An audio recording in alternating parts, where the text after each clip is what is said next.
श्री कृष्ण कन्हैया लाल की, श्री निजानंद स्वामी की, श्री प्राणनाथ प्यारे की। सोई मोमिन जाको सक नहीं और दिल अरश हक हुकाम, पट खोले नूर पार के आए दिल में हक कदम। आए दिल में हक कदम। श्री कृष्ण कन्हैया लाल की। पहले पट दे खेल देखाइया, दई फरामोशी हासी को। अक्षरातीत धामधनी ने किस प्रकार किया है? पहले खेल दिखाया, आवरण डाल करके, ब्रह्मात्माओं के ऊपर आवरण डाल करके खेल दिखाया और दई फरामोशी हासी को। फिर उनको एक प्रकार की नींद जैसी दिला दी। तो वो किस लिए? हास्य करने के लिए। दिया बेशक इल्म अपना, फिर उनको जागृत करने के लिए ज्ञान भी दिया, ब्रह्म ज्ञान, तारतम ज्ञान, स्वयं आकर के ज्ञान दिया। तो भी न आवे होश में। इतना होने पर भी ब्रह्मात्माएं ऐसी फरामोशी में है, ऐसी नींद में है, भ्रम की नींद में, कि होश में आई नहीं रही है, सचेती नहीं हो रही है। इल्म अंदर जगाइया, तिन में जरा न सक। तारतम ज्ञान अंदर से जागृत करता है, आत्मा को जागृत करता है, उसमें कोई संदेह ही नहीं है। कहे हुई है होशी अरसों की, रूहें बैठी कदम तले हक। अब ऐसा कहते हैं कि हुई है होशी अरसों की। तो अरसों धाम के विषय में जानकारी हुई है ब्रह्मात्माओं को, तारतम ज्ञान प्राप्त होने से। धामों के विषय में, कौन कौन से धाम के विषय में? अक्षरधाम और परम धाम, क्योंकि अखंड अविनाशी यही है। और जिनको अभी नहीं हुआ, भविष्य में होगा उनका ज्ञान, परम धाम का ज्ञान भी होगा। रूहें बैठी कदम तले हक। तो ये ब्रह्मात्माएं पूर्ण ब्रह्म परमात्मा के चरणों में बैठी है, ऐसा भी अनुभव होगा। इन बातों शक जरा नहीं, तो दिल अरश कया मोमिन। इन बातों में जरा भी संदेह नहीं है ब्रह्मात्माओं के हृदय में। हाँ, इसलिए ब्रह्मात्माओं को धाम हृदया कहा है। तो भी टले ना बेहोशी। तो इतना कुछ करने पर भी तो ब्रह्मात्माओं की मूर्छा नहीं जा रही है। बेहोशी का तात्पर्य मूर्छा, मूर्छित होना, बेहोश होना, तो बेहोशी मूर्छा। वास्ते हंसी बीच वतन। तो परमधाम में उनकी हंसी होनी है ना, इसलिए उनकी मूर्छा नहीं जा रही है। बिरा सुनत रूहें अरस की, तबहीं जात उड़तन। ब्रह्मात्माओं का तो कैसा होना चाहिए? विरह की बातें सुनते ही उसी समय उनका शरीर छूट जाना चाहिए। तो परमधाम की आत्माओं में ऐसा होना चाहिए। सो गवाह याद कर कर कहे, जो बीता का अरस वचन। तो इसलिए विरह की बातें ना, कि राज्य ने बार बार गवाई, जो बीता का अरस वतन। परमधाम में जो जो बातें बीती है, वैसा था, ऐसा प्रेम था, इस प्रकार था, ये सारी बातें तो याद दिलाई, और याद दिला करके विरह के माध्यम से इनका गायन भी करवाया। मैं जानिया प्रेम आवसी, विरह के वचन गाए। प्रहन्नाथ जी अपने लिए कह रहे हैं, मुझे लग रहा था कि विरह के इन वचनों का गायन करने पर तो प्रेम प्रकट होगा ऐसा मुझे लगता था। सो अबल से ले अबलों बिरहा गाया लड़ाए लड़ाए, इसलिए मैंने पहले से लेकर के अभी तक बिरहा के वचनों को खूब गाया। बिरहा की वाणी बहुत है तारतम सागर में, तो बार बार विरह की बातें, इस विरह के वचन इस प्रकार गाए। सो गाए बिरहा न आया, गायन तो किया किंतु बिरहा तो नहीं आया ना। बोलने बोलने मात्र से नहीं होता है, आचरण भी ऐसा होना चाहिए, ये कहना चाह रहे हैं। तो बोला है वचन गाए, लेकिन अंदर से बिरहा नहीं हुआ जैसा होना चाहिए था। प्रेम पड़या बीच चतुराय, तो ये प्रेम है, वो प्रेम होता तो विरह होता, तो प्रेम है ये चतुराई के बीच में पड़ गया। कहने का तात्पर्य, तो विरह के वचन गाने से प्रेम प्रकट होगा ये सोच करके वचन गाने में ध्यान दिया, तो प्रेम के तरफ ध्यान नहीं दिया, इसलिए प्रेम चतुराई में पड़ गया।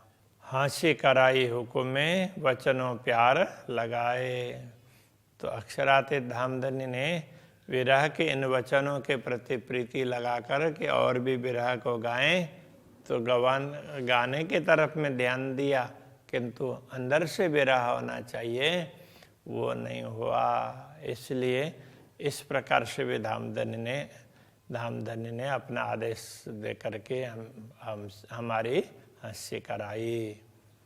सो गाए गाए हुआ दिल सख्त, इस प्रकार गा गा करके दिल है बड़ा सख्त हो गया, कठोर हो गया। मूल इश्क गया भुलाए, मूल प्रेम तो उसको भुला दिया। विरह के वचनों का गायन करते करते मूल प्रेम को भुला दिया।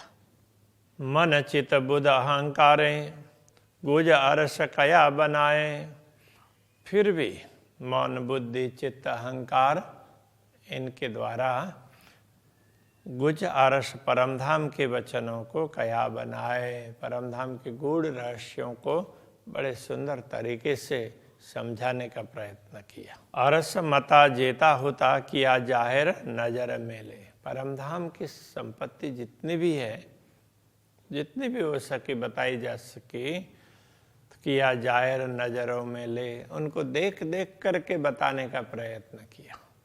परमधाम का वर्णन तो बहुत किया ना, तो देख देख करके करने का वर्णन किया। हमें ना आया इसका सुपने एक किया वास्ते जिनके, तो जिसके लिए ये बिरह के वचन गाए थे प्रेम प्रकट होगा उसके लिए, किंतु हमें ना आया इसका सुपने, तो ऐसा बना कि हमें तो स्वप्न में भी वैसा प्रेम प्रकट नहीं हुआ जैसा होना चाहिए। तो ये कहना चाह रहे हैं कि विरह के वचन इतने सब गाए और फिर भी प्रेम तो प्रकट नहीं हुआ, जिसके लिए इन वचनों को गाया वो कार्य सिद्ध नहीं हुआ। 14 तवक वेशक हुए इन वाणी के रोशन, जो कुछ गा करके बताया है इस वाणी के प्रकाश से पूरे 14 लोक के लोगों का संदेह दूर हो सकता है। सो इल्मले कायम हुए सुखवेस्त पाए सबन, इसे ब्रह्म ज्ञान के द्वारा तो ये दुनिया के लोग हैं वो अखंड होंगे। सुखवेस्त पाए सबन, तो दुनिया के लोगों को मुक्ति मिली और बहुत लोगों को मुक्ति मिली, बहुतों को मिलेगी। तो इस प्रकार से उनको पूरा पूरा लाभ प्राप्त होगा। तो ये दुनिया के लोगों को, तो दुनिया के लोगों ने तो अच्छा विश्वास पे कर लिया और वो अखंड भी हो जाएंगे बाकी होंगे तो, किंतु हमें तो जो जिस प्रकार का प्रेम प्रकट होना चाहिए वो तो नहीं हो रहा है। हक खिलवता गाय से जाने हमको देशी जगाए, मूल मिलावा का वर्णन और धामधनी के एकांत विहार एकांत लीला का वर्णन करने से कि हमें लगा कि हम धामधनी हमें जागृत कर देंगे। जाने हमको देशी जगह है, हमें ऐसा लगा कि धामधनी हमें जागृत कर देंगे। इसका पूरा आवश्य प्रेम हमारे अंदर पूरा पूरा प्रकट होगा, ऐसा हमने माना।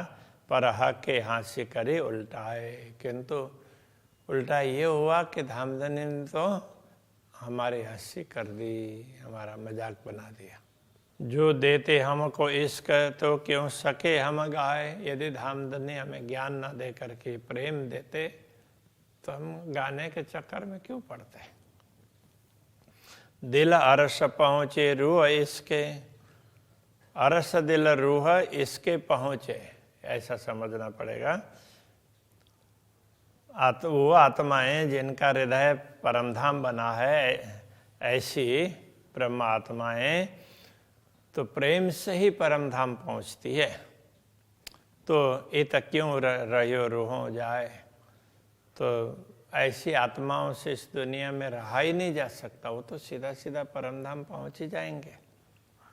सब अंग हमारे हक हाथ में, इश्क मांगे रोए रोए।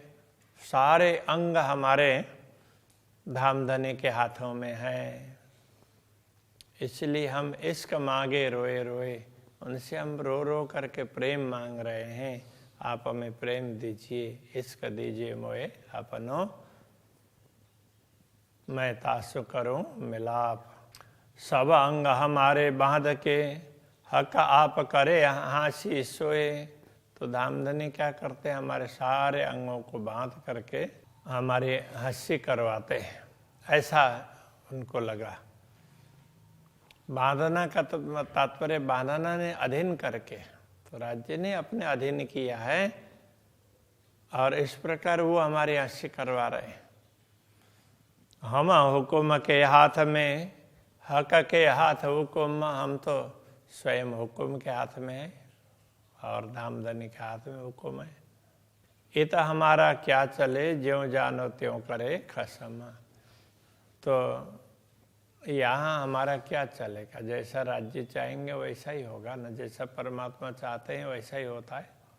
बाकी तो दूसरे लोग हैं तो जो सेवा उसमें अर्जी में बोलते हैं ना, तो यहाँ उस तरह से राज्य ऐसा करते हैं, ऐसा करके वहाँ प्रार्थना क्या भाव में कहा है, हम तो हाथ हुक्म के हक के हाथ हुक्म खेलवत ग्रंथ में इस प्रकार की चौपाई है। और यहाँ इस प्रकार समझाया, वो थोड़ा बहुत उसको शब्द आगे पीछे हैं। तो यहाँ हमारा क्या चलेगा, तो राज्य जैसा चाहते हैं वैसे ही तो करते हैं। तो ये तो वहाँ है प्रार्थना के भाव में, आपको जैसा ठीक लगे वैसा कर लीजिए।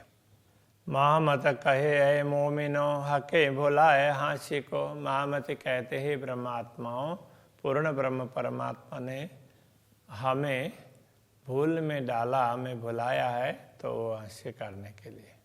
हम दौड़े जाने वाले इश्क, हमें तो लगा कि हम प्रेम लेकर के दौड़ेंगे तो हमारे अंदर प्रेम आएगा, हम उसी के अनुसरण करेंगे। हमको डारे बका इल्मो, तो उसके स्थान पर हमें तो परमधाम के अखंड ज्ञान में डाल दिया, उसमें लगा दिया कि तुम इस तरह से सब ज्ञान की बातें बताओ। तो क्या कहना चाह रहे हैं,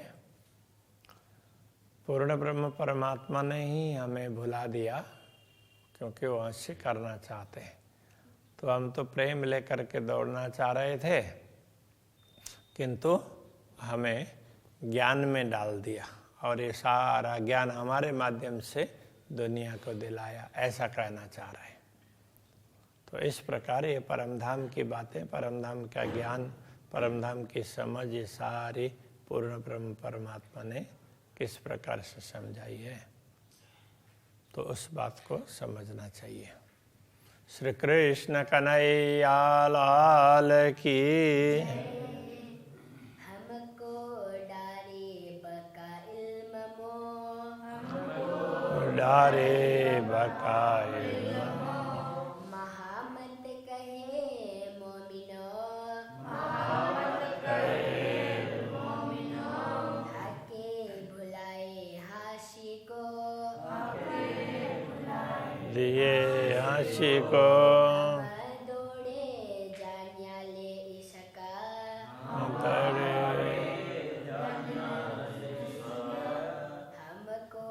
डारे बका इल्म मो,